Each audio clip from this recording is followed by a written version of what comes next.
Selamat malam Mas Bu. Selamat malam. Ya, terima kasih Mas Bu. Nama saya, perkenalkan, saya Pras Mas. Panggilannya biasa saya sama teman-teman dipanggil Pras. Saya aslinya Solo. Terus saya ada cerita nih Mas Bu. Monggo Mas Pras. Ya, jadi gini Mas, sebelumnya saya ada cerita, tapi agak lama ini Mas Bu, nggak apa-apa ya Mas? Nggak apa-apa Mas. Ya, jadi saya tuh dulu kecilan saya, SD saya itu kan saya di Kalimantan, salah satu kota di Kalimantan Timur. Itu dulu saya saat SD kira-kira ya kelas 4 kelas 5 lah, itu 9 apa 10 tahun saya pernah sakit demam berdarah.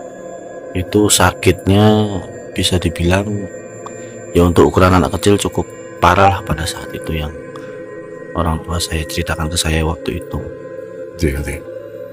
Itu saat sakit itu saya juga kurang begitu tahu kenapa bisa sampai kejadian. Jadi pas saat saya terbaring di rumah sakit itu pernah suatu malam itu, kalau tidak salah itu saya kali kedua saat di rumah sakit, saya ingat sekali malam hari itu yang yang jaga malam itu nemeni saya di rumah sakit itu ibu saya. Itu kok tiba-tiba di ruangan saya waktu itu di kamar sendirian Mas Bu, ya mungkin bisa dibilang ya mungkin kelas 1 atau VIP lah, jadi saya sendirian tok di kamar itu.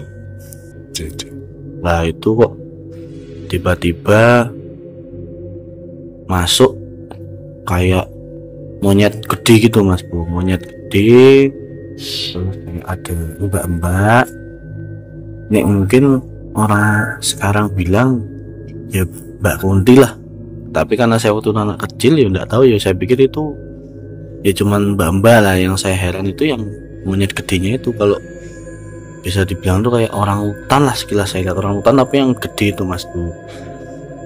Lah itu tiba-tiba masuk ke dalam kamar rumah sakit itu, kamar tempat saya dirawat itu, kok tiba-tiba masuk, datang rombongan.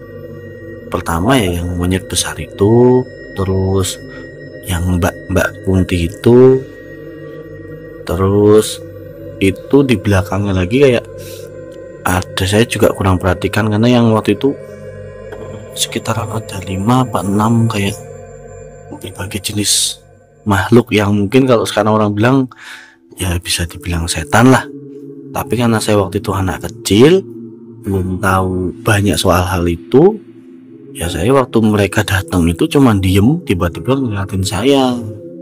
Saya waktu itu kan di infus, ya saya cuman bilang ke ibu saya, karena nek biasanya orang saya manggil ibu saya itu mama Mas Bu. Mak itu siapa? Kok ada monyet masuk ke kamar? Disuruh keluar aja mak. Mama saya kan enggak ngeliat apa-apa waktu itu, mungkin kaget lah. Terus lah kenapa kayak agak bingung. Terus saya disuruh tidur, dipanggilkan perawat. Ya, setelah itu saya tidur. Nah tiba-tiba itu juga menghilang. Setelah mama saya bangun, itu menghilang.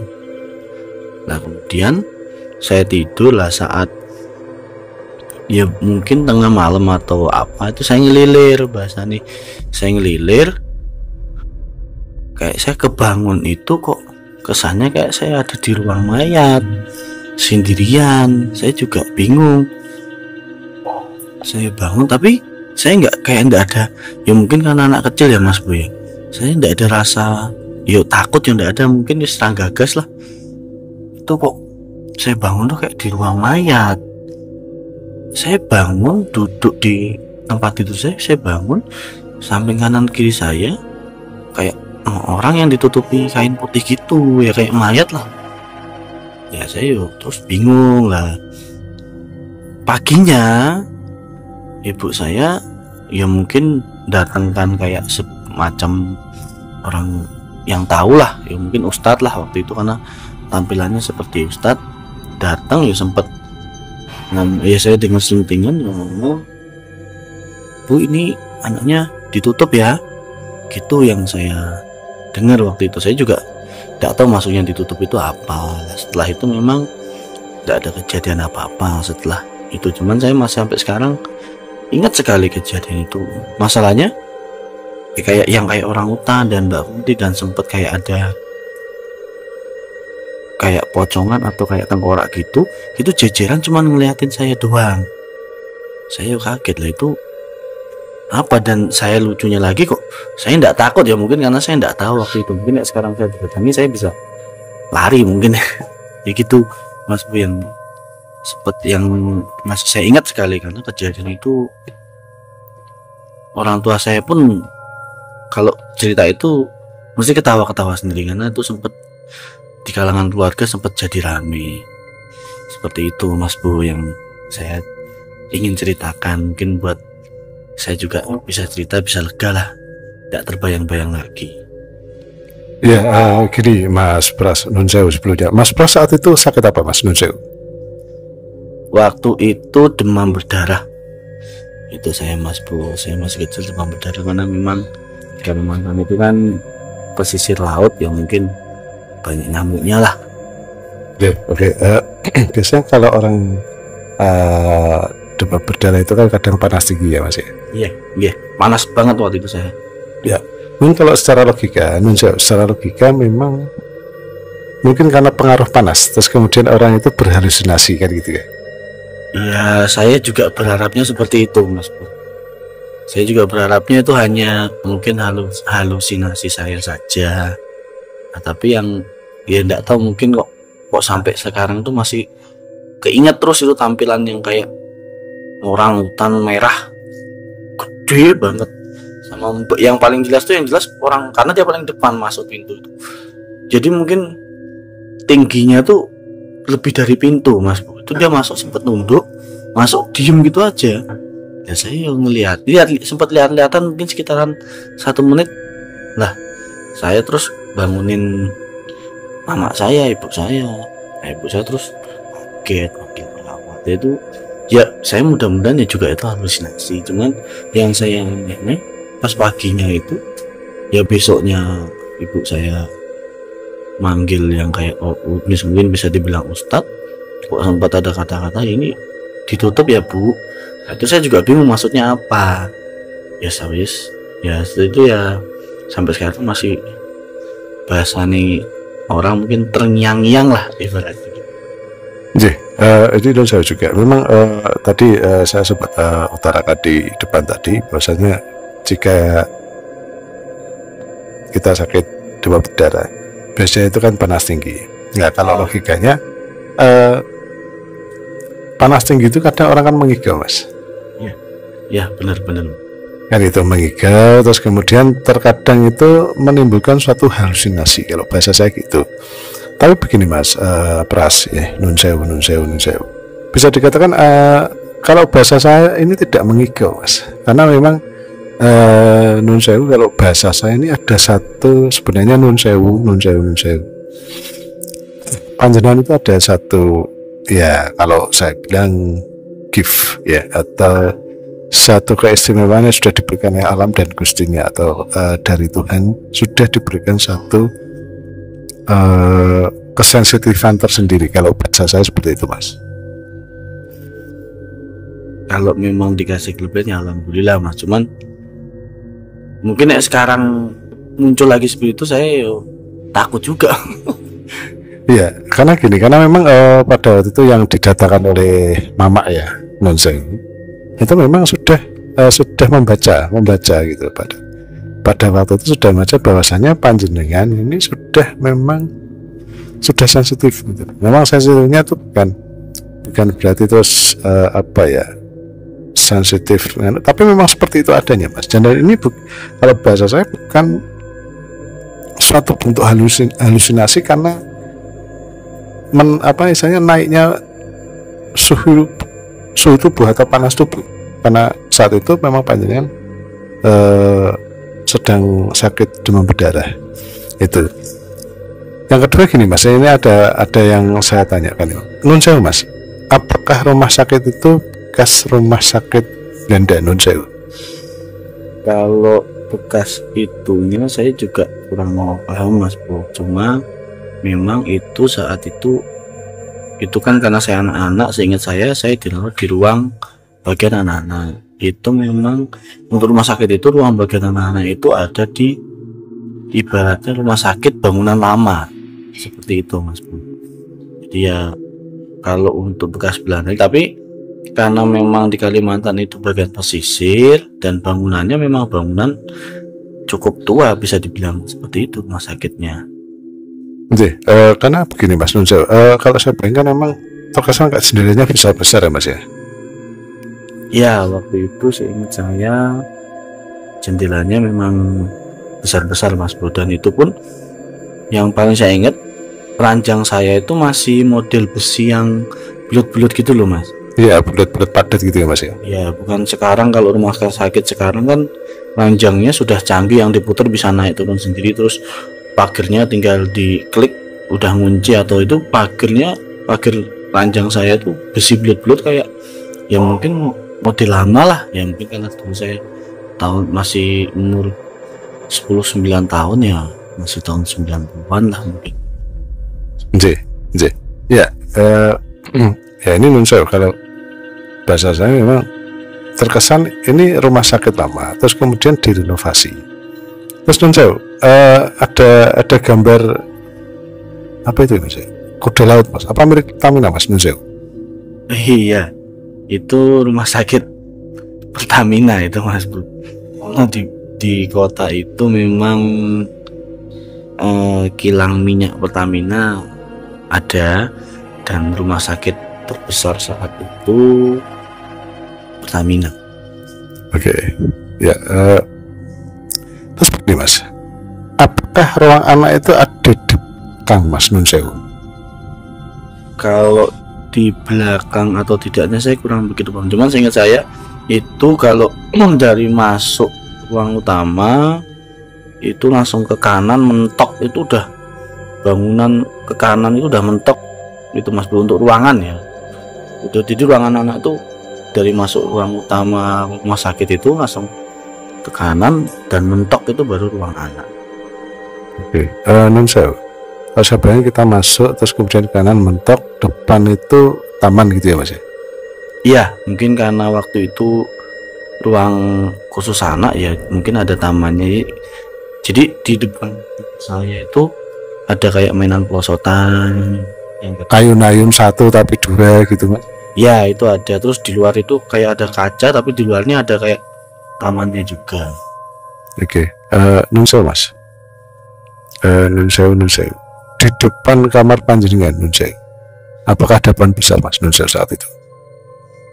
Kalau pohon besarnya saya kurang begitu ingat, teman. Di ruangan, luar ruangan itu ada kayak pelosotan yang plastik itu, terus di luar itu kayak ada tempat terbuka tapi di luar ruangan, jadi ketutup jendela dulu. Nah di luarnya itu ada kayak pohon-pohon yang mungkin bisa dibilang besar juga sih, karena itu untuk bikin neduh-neduh sih. Oke, Nunzeo mas, kalau saya bilang itu dekat dengan apa ya, kalau bahasa saya tikungan ya, apa sih, belokan ya mas ya? Tepat sekali itu saya pas di pojok belokan, jadi mentok kanan, pas belokan mau ke kanan lagi lah saya di ujungnya itu mas. Itu ruangan anak itu jadi pas, jadi kayak L gitulah, huruf letter L gitu lah, itu ruangan anak daerah situ, dan kamarnya juga lumayan banyak situ.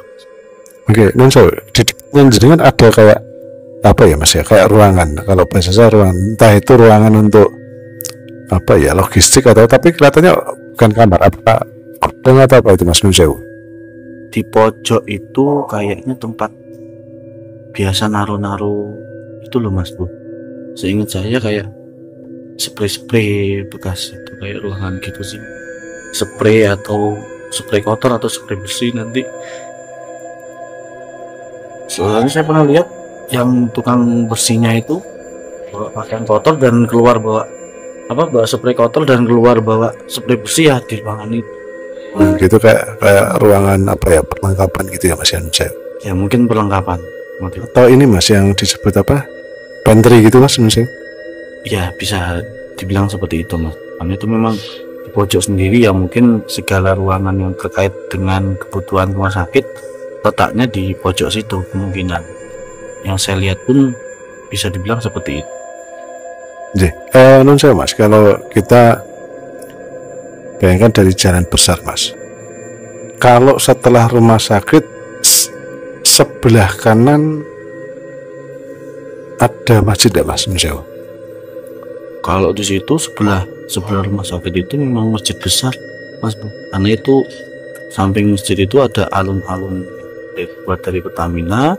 Nah, di samping alun itu yang masih satu wilayah dengan masjid itu, dengan rumah sakit itu memang ada masjid besar yang bisa dibilang, saya juga kurang begitu yakin, bisa dibilang punya Pertamina atau Pertamina yang mengelola masjid itu.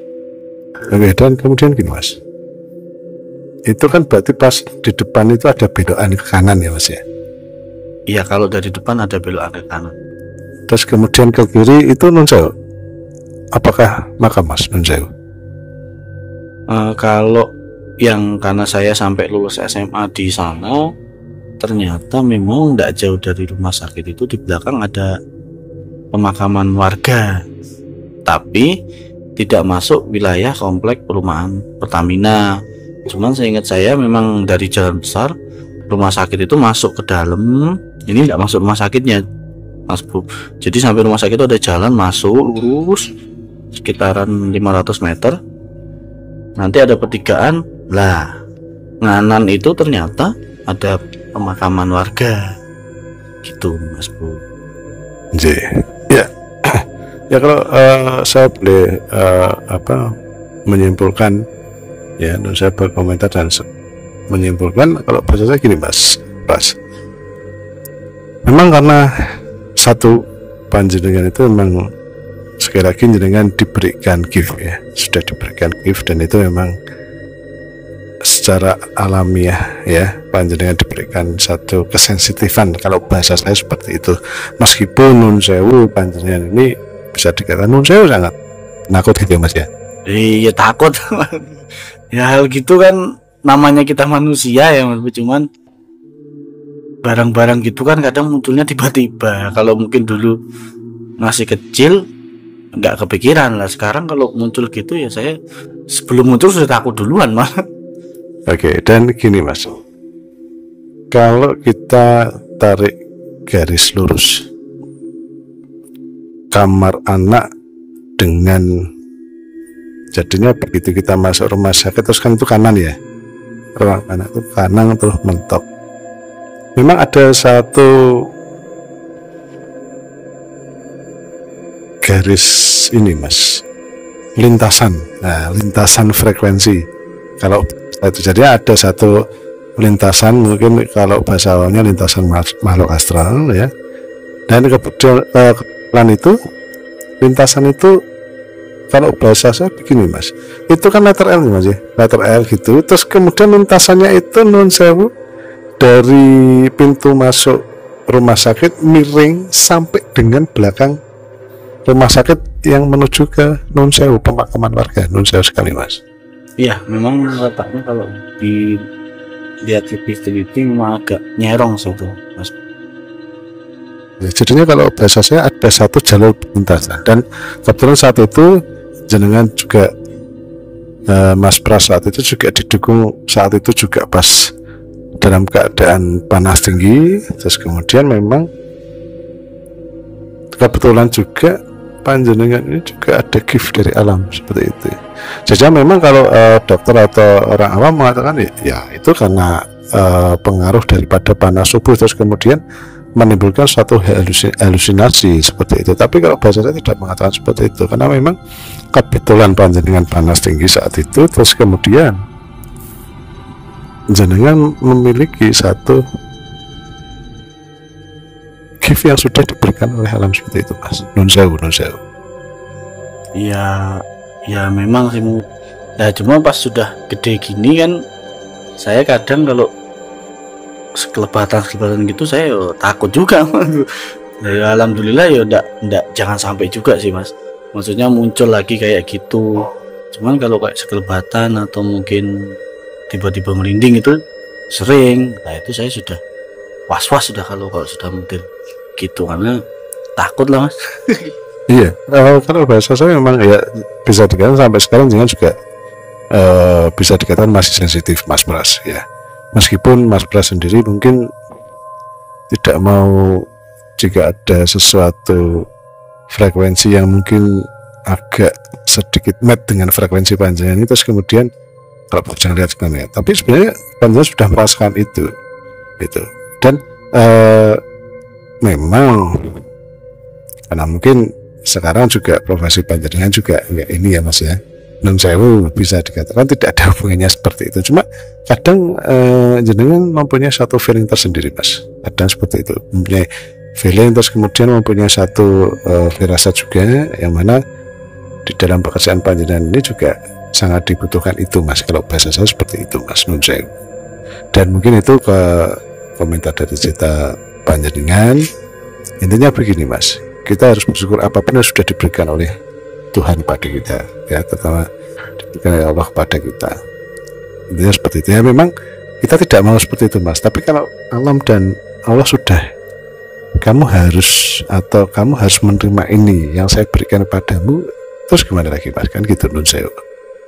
Ya kalau memang itu menjadi suatu kelebihan ya alhamdulillah mas, mungkin juga bisa bantu orang. Cuman ya memang karena pribadi saya penakut sih mas, saya bahkan kadang nonton film horor saja tidak berani sendiri mas, apalagi tiba-tiba jedul kayak dulu lagi. Tapi alhamdulillah setelah kejadian itu sampai sekarang saya tua gini ya tidak pernah muncul. Cuman kalau memang feeling itu sangat sering, kadang saya juga beberapa kali dari kuliah kemudian kerja punya temen yang mungkin bisa dibilang paham dengan hal seperti itu. Memang kadang feeling saya yang saya ceritakan teman saya juga mengiyakan, tapi saya cukup tahu saja lah mas bro, karena mungkin basic saya penakut ya mungkin. Tapi nek memang mau ndak mau ketemu ya gimana lagi. Oke ya mungkin itu ya mas Pras ya, komentar dari saya. Ya jadinya memang syukuri apapun yang sudah diberikan Tuhan pada kita, intinya seperti itu. Dan ya saya selalu buat Mas Pras ya, terima kasih sudah mau bercerita tentang pengalamannya panjenengan. Saya juga terima kasih Mas Bro, sudah agak lega sudah bisa cerita sama Mas Bro. Oke. Terima kasih Mas Bro, selamat malam. Ya sama-sama, selamat malam.